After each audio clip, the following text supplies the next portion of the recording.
Everybody, from me, Brent Graham, Thursday night, 9 o'clock. Let's just switch that alarm off. And welcome to the Handicap Rugby Chat That Matters. I don't know why I'm setting that alarm for 9 o'clock. It's a bit late for me to have woken up and realised the show's about to start. But good to have you with us. We've got plenty of rugby to talk about this weekend. We'll recap briefly on last weekend as well. We had a big win for Australia over the Springboks. I tell you what, social media goes absolutely ballistic when the Boks lose. Total overreaction, in my opinion, but we'll hear from the guests on that. But we'll also talk about the second round of matches between the respective sides from last week's Rugby Championships. And we'll talk NPC Bunnings, which Bunnings NPC is back to New Zealand rugby. I know Hendrik Swart is dying to get into that. And we've got Neil, who is very, very keen to talk about the Gallagher Premiership. So let's introduce the guest, and we'll start with Hendrik. Hendrik, you got your top on, mate. And I very nearly got my second Australia try within the 40 minutes last week, although in the end, they didn't even score 2 tries in the whole match. Yeah, Brent, after that first try, it certainly looked like you're in with the shot and having me topless on the show. I was disappointed in the Boks. That was a game that I lost on. I went unders there. That was my best bet, and unders never stood a chance. Even with Pollard missing every single kick, almost that he attempted. Yeah, and in the end, that cost the Boks. And I was on the Boks minus as well, which was never a runner. You guys were all on the plus on Australia, overs on Australia points, and yeah, you all called it very well, and I was completely wrong on that game. But this week we go again. Excellent. Yeah, well, I know Neil was strong on the plus because I actually followed him on that in the end. But I must tell you, Neil, before I bring you in, sports betting is fine margins. My bet for that game was going to be Australia over 1.5 tries. And all I was looking for was 8 to 10 or better. And that was my bet. I was going to climb in on Australia over 1.5 tries. As it happened, the over 1.5 tries was priced up at about sort of between 6 and 7 to 10. It was a little bit short for me, so it didn't fall within the range that I was going at. So what I did was I changed my mind, and I followed on the Australia plus, and that was my main bet, and it turned out well. But Neil, it is amazing how, those little decisions you make, you don't know at the time, but the fact that 1.5 was actually shorter than I expected actually made me win on that game. Alternatively, if I'd actually got my original bet down, I would have been pretty disappointed. No, I think, Brent, you hit the nail on the head there. Just to touch on it, I was also really, really close to pulling the trigger on that over 1.5 tries. But then, obviously, I looked at the Boks history with the amount of tries they conceded. They haven't conceded more than a try. I think it's now up to 13 games now. And I just said to myself that if the over 1.5 tries lands, the plus will also land. So that was my logic. And I was just like, okay, heavily involved in the plus. I think it's a cracking bet. So just sort of stuck to my guns there. And obviously, all's well that ends well. Excellent. And I mean, we'll get onto it right at the end of the show, but Gallagher Premiership's back. And I know you're a massive fan of the Premiership, you and the conductor. And it really is great rugby to watch. I think in the past, we always used to almost mock the Premiership. I'm going back 4 or 5 years, Northern Hemisphere rugby. And now it's absolutely entertaining, particularly when conditions are good. And we've got some cracking matchups this weekend. Would I be right in saying that your best bet of the weekend is going to come out of the Gallagher Premiership? I think, Brent, that's an absolute no-brainer. Obviously, it would be nice if we had some team news, but that only gets released at midday the day before. So we'll have to wait for that, but lined up with some absolute cracking punts for the boys in the show. Excellent. Well, let's start with the Rugby Championships and the Australia-South Africa match. And Henrik, I'm going to start with you.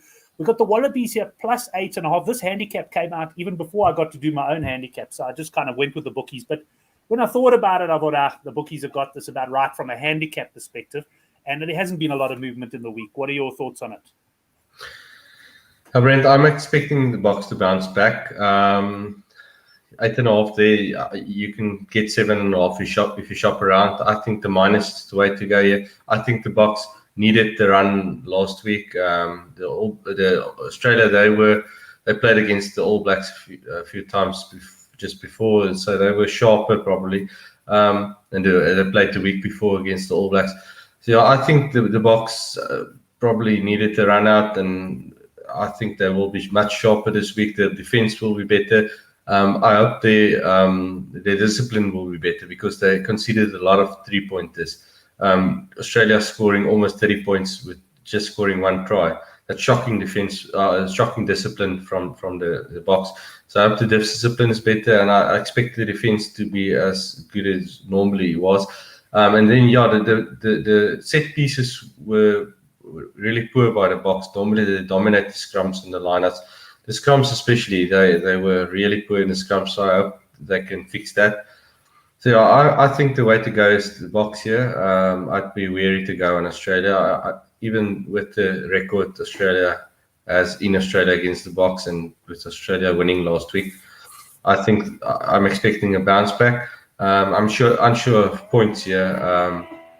Yeah, I think The yeah. points line now. Well, it points out. I I haven't had seen 48.5 points.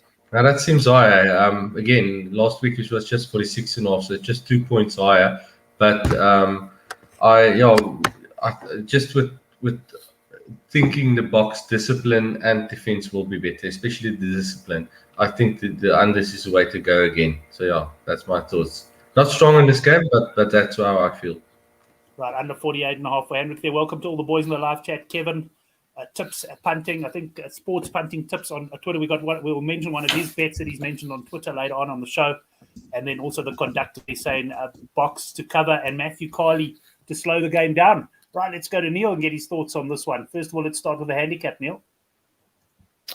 Yeah, Brent, when I first saw this game, I initially was leaning box. I thought the game was getting played at CBS Stadium, and upon further review, I see the game's actually being played in Brisbane at Suncorp. And if you do follow Australian rugby, that's the absolute fortress, similar to Loftus and the House of Pain for South Africa and New Zealand respectively. So for me, this handicap is 4 points too heavy. With that in mind, and the box not having won since 2013, obviously the box are hurting. I know they are a quality side and they made mistakes last weekend, which I do expect them to rectify. But for me, this handicap should be at 4.5. Would I be surprised if South Africa cover the handicap? No, but for me, if I'm getting a more than a converted try in a close affair, Australia with history favouring them, and we saw how they can close out a game, which is a big mental edge for me last weekend, that I'm quite happy to take this Australian plus 8.5. It won't be the biggest bet for me of the weekend, but it'll just be a small bit of interest. But probably a bit of a stronger play for me just to get an extra 4 points would be to take box 1 to 12. I think that's a cracking punt, and if you shop around, you can get it in at about 16 to 10.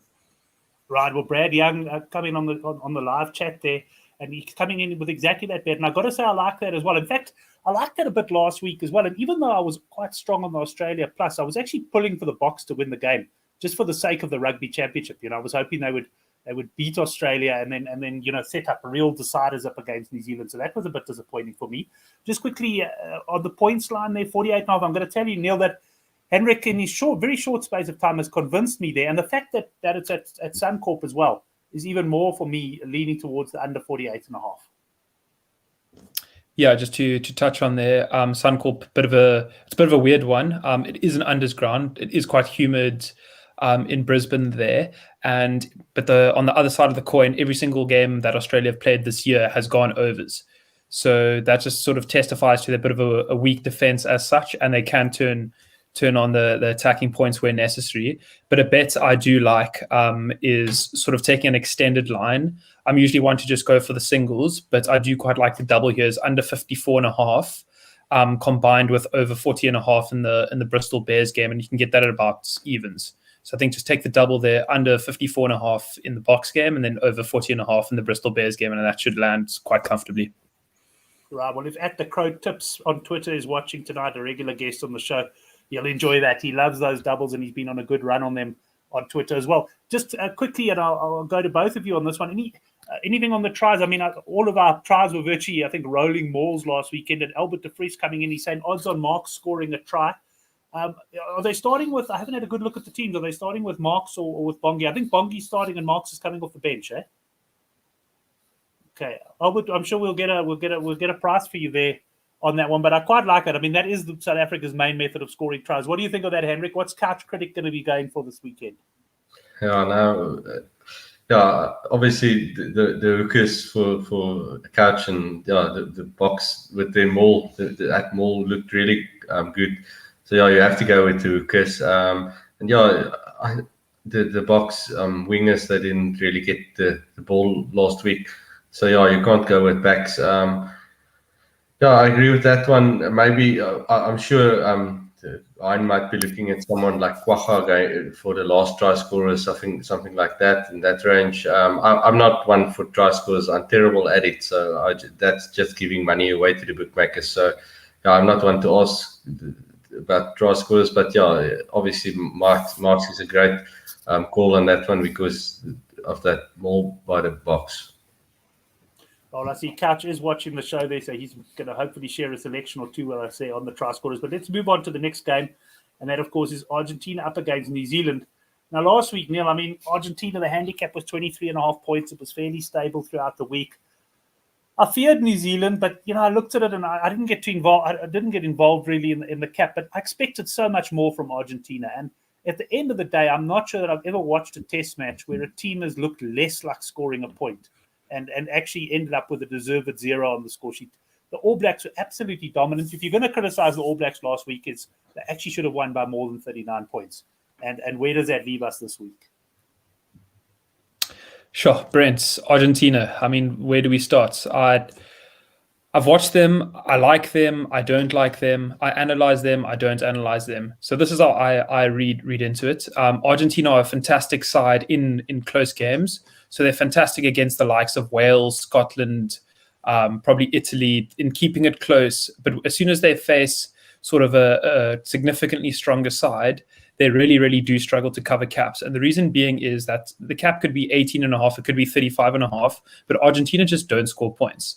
And that is just the fact of it. And you can't win test matches if you don't score points. So if you look at last weekend, Argentina took a nice donut there. In the previous fixture, I think they also lost 35-0, and that's covering 35.5 point handicaps minuses. And if you had to look at that, you'd immediately jump on the plus if the bookmakers had to offer that to you at the start. But in hindsight, you can literally just look and be like, Argentina just can't score points.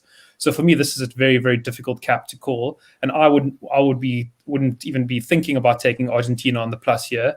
I see they've gone for Carreras at fly-off, which I think is quite a bizarre call. He's very much an out-and-out fullback / wing.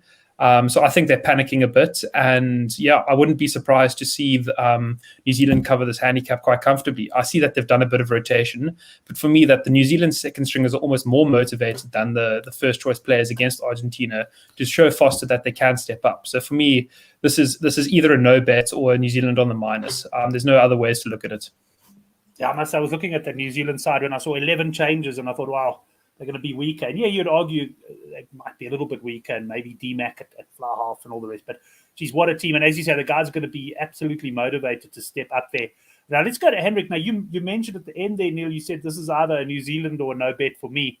Now, I know what Hendrik's going to say. He's going to say, if I'm not backing New Zealand under Foster, but then I'd rather call a no bet if I fancy them a little bit. What are you doing here, Hendrik? Yeah, Brent, I actually spoke to a mate of mine early in the week, and I know, like you summed me up under Foster now with New Zealand, how my betting goes on New Zealand. But if the team was similar to last week, I actually told my mate I would back New Zealand on the minus here. But yeah, with this team, I don't like Damian McKenzie at 10. He's a great 15, but he's not a 10. Doesn't get the line away like he should, in my opinion. He's not in the same class as Bowden Barrett and Richie Mwanga at 10. So yeah, it's so tough backing Argentina because, like Neil said, they don't score points.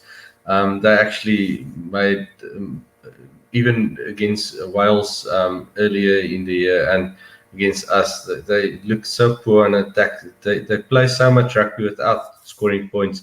So it's really tough going for Argentina, but I just don't like Damian McKenzie at 10, and another one I don't like is Tyrell Lomax at tight head. I don't like that. So I think the All Black scrum won't be dominant. For me, small bet on the plus 26.5, and then a medium bet on the first half at plus for Argentina. I think they'll keep it tight, so the plus 12.5. And then my main bet, which is probably most guys would think this is a bit of a risky bet or very risky bet going unders on New Zealand points, but under 40.5 points on New Zealand. Last week they were really dominant and they didn't get to 40. So with Damian McKenzie at 10, I like the under 40.5 on New Zealand. Just want to go to Neil here quickly. Neil, Davey McKenzie at 10. What did you make of Barrett at 10 last week? I thought he had an excellent game. And it makes me think, imagine having to choose between Barrett and Moanga at 10. Brent, you don't need to be a good goal kicker if you can just do it yourself. But for me, anyone who knows me knows that I'm the biggest Beauden Barrett fan. He's probably is one of my favorite rugby players of all time. But to be quite honest, Test match rugby is one in the smallest of margins. And if I was a New Zealand coach, I would pick Richie Moanga at fly half because, assuming I don't have another good goal kicker in my team, I think Beauden Barrett is a better 10. But just in terms of kicking in those clutch moments, that's where World Cups are won. That's where Lions Series are won. That's where Rugby Championships are won. So for me, Barrett can't just do it alone, producing these miracle passes against a very poor Pumas team to convince me otherwise. Just to touch on the total points there, I would be very nervous going on the All Blacks unders. I do understand Henrik's reasoning, but I just don't think I'm in for an 80-minute sweat to do so. The All Blacks could be sort of 24-0, 24 points on the board with 7 minutes to go, and you're still a bit nervous with your bet, especially with Will Jordan on the park. So I think I've got a rule of thumb is I just don't take the total team's points unders whenever Will Jordan's on the field for more than 60 minutes of the game. Yeah, fair enough. I must say I've had many a nervous moment. Sorry, Henrik. Yeah, no, I won't be stressing any bit because I won't be seeing a minute of either of these two games. I'll be fishing this weekend, so I'll be next to the on the rocks next to the ocean. So I won't have any stress on these games. Then I reckon if you're fishing, then you take the unders and you just you don't have that tension of watching the game and you'll be okay. But I really like your under 48.5 on Australia there, Henrik. I must say I do fancy that one quite a bit. Let's move on to New Zealand now. As far as I can tell, we've got 4 games. You guys correct me if there's any more, but I've managed to get betting on 4 games here. And I know both of you follow the NPC, but Henrik, I'm going to start with you. The first game, this is Friday morning South African time, Waikato against Canterbury. And here we've got a very close game. We've got Waikato, I'm on player bets at the moment, -1.5, and a total points line of 50.5. Yeah, Brent, I like Waikato to beat Canterbury. Yeah, when the betting came out first in the week, I liked them very strong. Had a look at the teams this morning, and yeah, the Canterbury team doesn't look that bad. So I'm not as strong on the Waikato win as I was when I first saw the teams. I think the way to go here is overs on Waikato points. Strangely, it's come into 26.5. Both teams' points has come in a point from 27.5 and 25.5, and total points were 52.5, and it's come in. I actually fancied the overs before it came in. So yeah, I like the overs on Waikato especially because they play a good brand of rugby and their games are normally really high scoring for both teams actually. So the over 15.5 is a solid bet as well, but I like the over 26.5 on Waikato, and I think Waikato will win the game as well. Right, well, at Sports Punting Tips there on Twitter, I know he did. This was his bet that he wanted me to share on the show. Over 24.5 points for Canterbury. So he's thinking along similar lines to you, probably on the overs. He's just picked a different team as his fancy there. So let's see, Neil, have you had a good chance to look at the NPC? Yeah, no, I've had a fair look at it. Initially, at the start of the week when I saw the lines, I was favouring Waikato, but as soon as I saw the team sheets, complete change of opinion. I'm very, very strong in Canterbury here, and I think there's one reason and one reason only, and that's Billy Harmon in the back row for Canterbury. He's immense. If you watch his fixture, he makes a huge difference, and I know he's going to be an absolute menace in the NPC. Waikato's team that they put, I think personally that they put out is very disappointing. So I'm very, very strong on Canterbury here. I think this is a cracking bet. I've just had a look now, and I can see you can still get Canterbury plus 3.5 at about 15 to 20, which I think is an absolute gem for me. And also to add to that, I've seen Canterbury over 23.5, and for me that's pure gold. So 2 very, very strong plays for me on this game. Right, interesting. Well, we got a nice little division there, and although if Henrik goes for his over 50.5, he won't mind if Canterbury run away with a few points there as well. Let's move on to the next game, Taranaki against Wellington. This one we might be, I don't know how much team news we've got, but it's taking place on Saturday at 4 o'clock in the morning, South African time. And here, Neil, we'll start with you. We've got Taranaki, the home team, +3.5 against Wellington. Yeah, I'm not gonna claim this bet as my own because I think Conductor put me onto this one, but I'm all over the home side here. I managed to pick up +6.5 at 8 to 10, and then I got +5.5 at 9 to 10, +4.5 I think at evens. So yeah, I'm all in on the Bulls at home here, and I've also grabbed some Taranaki outright. I think I got it at 2-1. I couldn't believe the price. So for me, they've got I'm going to quote the Oracle here, they've got the complete wrong favourites. That the Wellington side for me is quite poor. I can't believe that they are favourites going to Taranaki with the forward pack they have. So yeah, I think there's not much more to be said than just take the home side here. Right, Taranaki. Henrik, are you in agreement with this one? Brent, you obviously didn't read our messages on the WhatsApp group this morning. With me and Brendan Wessels, we were going crazy with the messages on Taranaki, on this game, especially when the teams came out.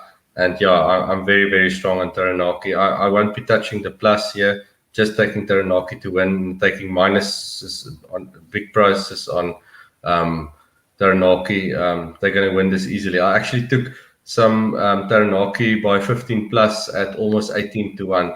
So yeah, I like Taranaki very strong here. Right, and is this game televised, Henrik, or you'll be streaming it from somewhere? No, it won't be televised. It's 4 o'clock on Saturday morning, and yeah, like I said, I'm going fishing this weekend, so there won't be rugby. Oh, yes. But yeah, the game won't be on SuperSport, so you'll have to stream it if you want to watch it. Right, well, let's stay with you for the next game. Northland up against Tasman. Yeah, I do have a total points line for you. It's 58.5, and the handicap we've got here. Oh, this is a big one. We've got the home team Northland +28.5 against Tasman. Yeah, this is a interesting one. It's tough going for Northland, but at home, I think the plus is the way to go here. Brendan Wessels, he highlighted the Taniwa, the Northland plus over 13.5 points earlier in the week. So yeah, he likes a few points there on this one from the home side, and I think that's the way to go. Tasman, as good as they are, haven't been that great this year. So yeah, I think not a confident bet, but the home team on the plus, and that overs from Brendan Wessels on the home team's points. All right, Neil, you on this game? Yeah, I think similar feeling there. Tanifa over 13.5. It's very, very nerve-wracking taking a big plus from the Tanifa. It's a team I love to bet on, but it's also a team I love to get burnt by. I've got a couple of players who I quite enjoy for them, the likes of Scott Gregory and Rennie Ranger when he used to play. So yeah, I enjoy watching the Northland fixtures, and obviously Big Red. So that's Tom Robertson, but he's not playing this weekend. So small interest on Tanifa over 13.5. Just because I think they'll be quite fired up, and yeah, that's just sort of 2 tries and hopefully two conversions to get that one home. Right, and the final game that I've got the betting on, I don't know, you can tell me if there's any more, but Hawke's Bay and Bay of Plenty, this looks like it's on Sunday morning.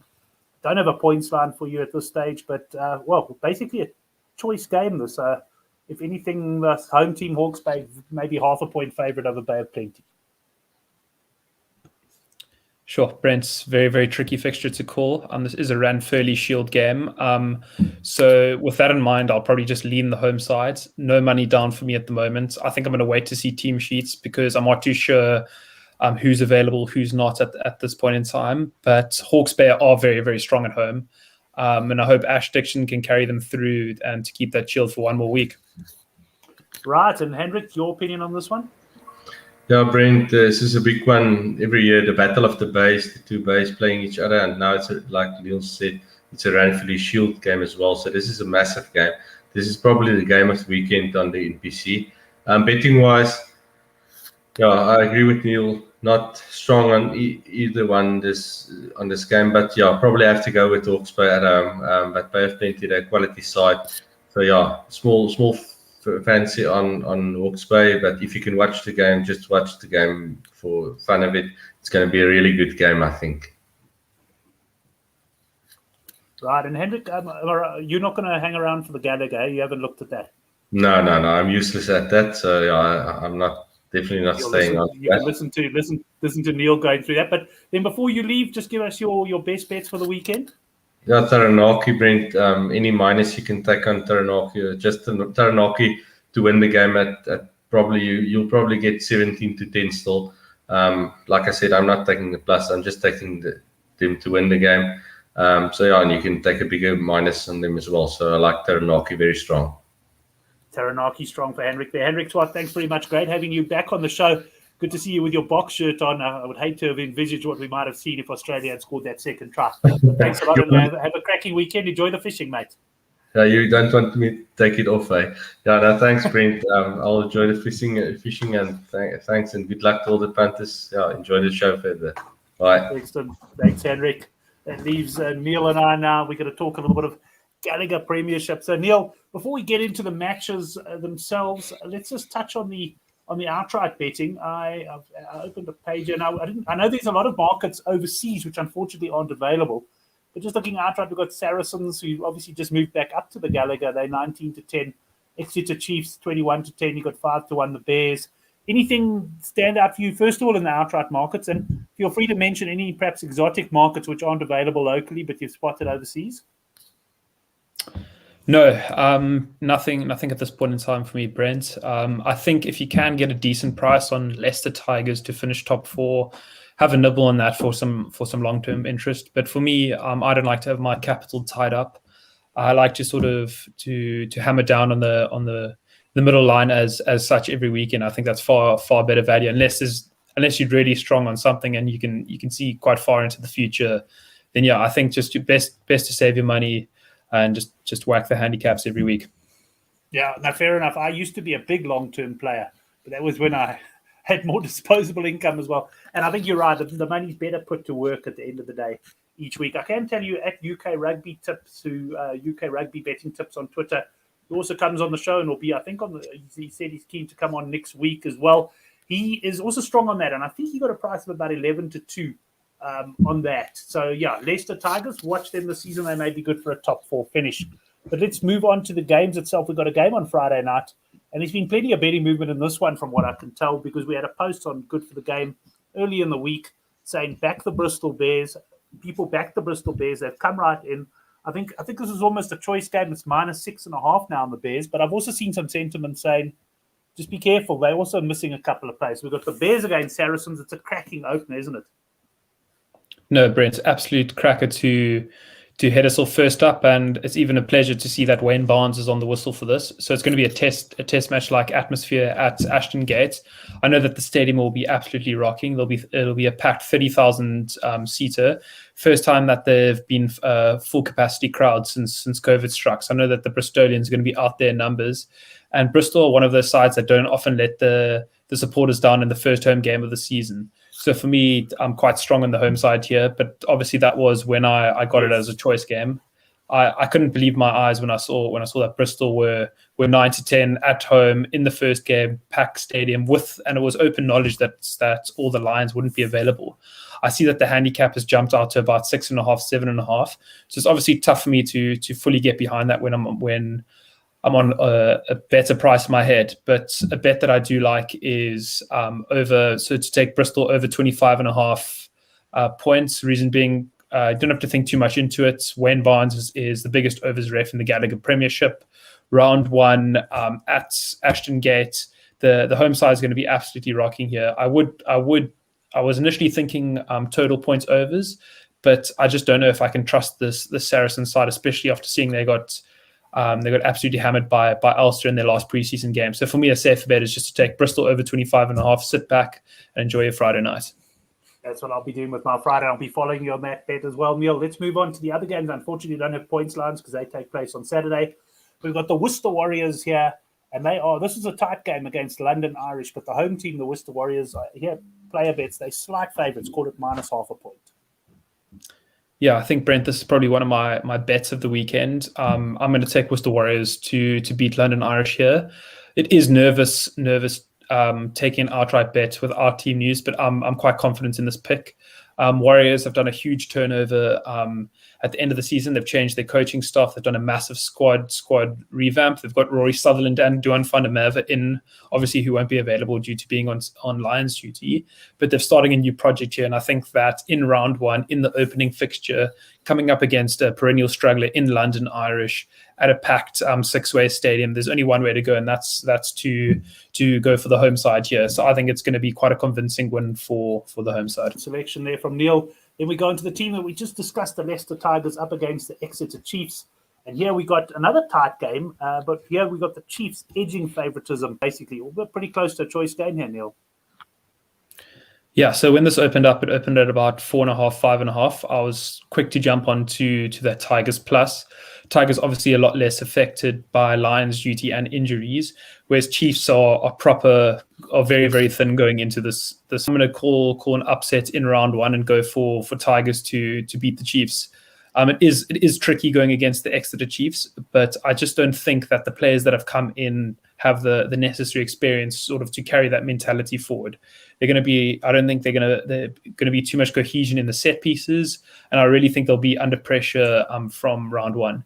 And so for this season in particular, I'm definitely going to be looking to side with the underdogs at home, especially with the packed out stadium. And in round one, Tigers, I think, are going to really make a statement of intent here. Right, looking forward to that one as well. Northampton Saints up against Gloucester. Yeah, we do have a firm favourite in the Northampton Saints, and they're -5.5.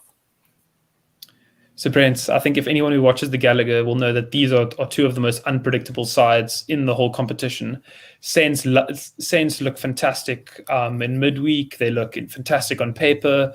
You can look at their highlights package. It's just a sight to behold. We just absolutely never know what they're going to conjure up. And similar to Gloucester, they're two very, very unpredictable sides. Put it this way: if Gloucester were playing against Northampton Saints at the King's home, the handicap would be exactly the same in favour of Gloucester. So Gloucester would be 5 or 6 point favourites. So it's one of those teams where, if you know, I've got one rule about the English Premiership is that you never take sale sharks on the minus. I've said it before. The minus could be 35.5 against the EP Elephants. It could be minus 60.5 against the under 13 Seaside. It doesn't matter what the minus is. I'm convinced that these players go into the sports betting websites right before kickoff. They look at what the minus is, and they decide that they're gonna score slightly less points than that. So for me, my biggest rule of Gallagher Premiership betting is I won't ever touch a sale sharks minus, and I literally say this before I go to bed every single night, Brent. So for me, there's only one way to go here, and that's on the Bath plus. It's not the most confident bet of the weekend, just because Bath are one of those sides that are really, really poor on the road. So they really do get full value for their performances at the Rec at home. So they always pick up their points there. So yeah, a cautious player on the Bath plus here. Right, and the final game that I've got for the weekend, the Newcastle Falcons up against Harlequins. And here we've got the visitors, Harlequins favourites at 4.5 points, so -4.5 Harlequins. Yeah, so Brent, this also opened up a tad high. It opened up at about 7.5, 8.5. I was quite quick to jump on the Falcons here. It's also noteworthy that this is Mike Brown's first fixture against his old side after a bit of an acrimonious exit from Harlequins after, I think, amassing over 300 appearances. And Harlequins is one of those sides where no team like to travel there, especially in the colder months. The stadium is played in an artificial turf, and it is really exposed. So the wind does tend to howl there. It gets very, very cold in Newcastle, and it's also it's a far trip for all the other sides in the competition. So it's one of those fixtures that I feel like none of the teams really enjoy playing. And the Falcons are one of those teams they're very much an in-your-face type side. So opening week, I've said it before, packed stadium, round one, I think it would be silly to go against the plus here, especially with Harlequins missing some crucial players. Right, so I can hear you quite confident on most of the games. So it's going to be probably not that easy for you, Neil, to narrow down your best bets of the weekend. So feel free to throw in more than one. No, perfect. So I'm gonna go for a host of plays here. So I think my best bet of the weekend in the NPC is either Taranaki plus 5.5. I think I just had a look. You can still get it, or Canterbury plus 3.5. Also take those two teams for smaller players on the board. Next up in the Premiership, I'm quite strong on the Warriors to do one over London Irish at home. And then also I really like that double of under 54.5 points in the Australia South Africa game onto over 40.5 in what's that, Bristol Saracens. I think those are cracking plays. Excellent, Neil. Thanks very much. And to those of you who haven't yet subscribed to our weekly betting newsletter, it'll go out tomorrow morning. I'll have the ACCA back this weekend, and no doubt a lot of Neil's selections will be going into that. There is a link down below there. I'll be looking to bounce back from last week. Been on a good run, but when I'm wrong, sometimes I'm very wrong. I was on Sharks points last week. I think it was over 22.5, and they eventually scored a late try to get to 10 against the Bulls. Absolutely outplayed, totally outmuscled in that Currie Cup final. But thanks to all the boys who joined us on the live chat. And Neil, to yourself, good having you back on the show. I know you've been busy at work, really appreciate the time. But I know you're going to be in one place on the weekend, and that's stuck to the TV and with your laptop and your phone and punting like a wild man. No, Brent, over the moon that rugby's back in full swing. We've got some packed out stadiums, which just for me is actually the ultimate winner at the end of the day. Just sort of seeing life return to normal. So very, very excited for this weekend. And hopefully I can tip a couple of winners for the boys. Excellent. Thanks, Neil. Thanks, everyone. And we'll see you next week for the Handicap Rugby Chat That Matters.